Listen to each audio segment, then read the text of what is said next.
for every menial job. I'm at a loss to know how the governors are going to pull this off. What jobs are they talking about? Well, here's where we have to do some real paradigm shift thinking. And I don't usually like that term, but in this regard it really matters. As long as we continue to think of politics as a polar spectrum between market and government, we'll never solve this problem of making the transition into a new work ethic and a new economic epoch in history. You know, traditional politics is market versus government. And you fall along that spectrum depending on your ideology, right? Well, here we have a situation where neither of those sectors can adequately provide the solution to the changing nature of work. We have to open the door to a new political paradigm. We have to begin to see our society not as a polar spectrum of market and government, but as a three-legged stool. There are not two sectors in every country, there are three.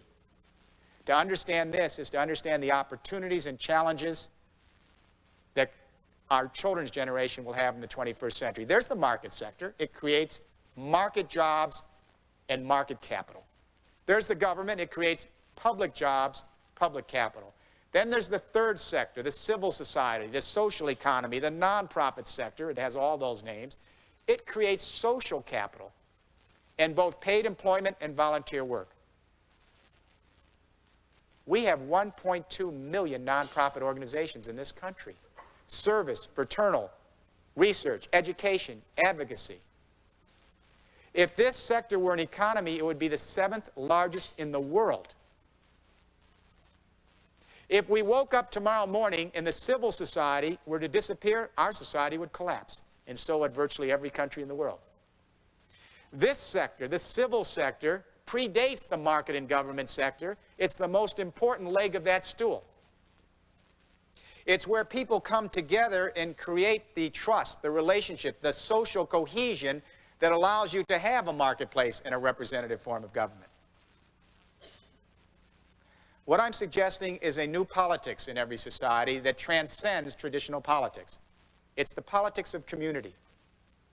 As our corporations go global and move from geography to the electromagnetic spectrum, we're going to see a new dynamic. The politics of global corporations and commerce on the electromagnetic spectrum on one hand, and the reemergence of community lodged in geography on the other. The nation-state's going to be kind of a bridge player between those two forces. If someone is unemployed in the city of Washington, D.C., why not have the city of Washington retrain that person, reskill that person for a potential job in one of the thousands of nonprofit organizations in this region? Don't give the person a job that's the kiss of death.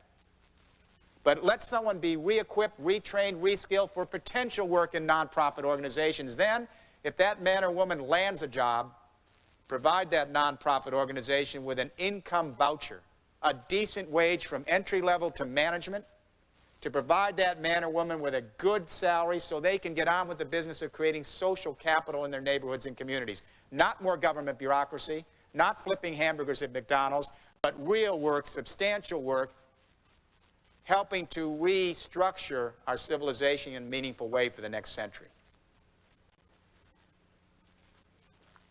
How do we pay for it? There are a lot of ways to pay for it, as long as we keep focused on the prize.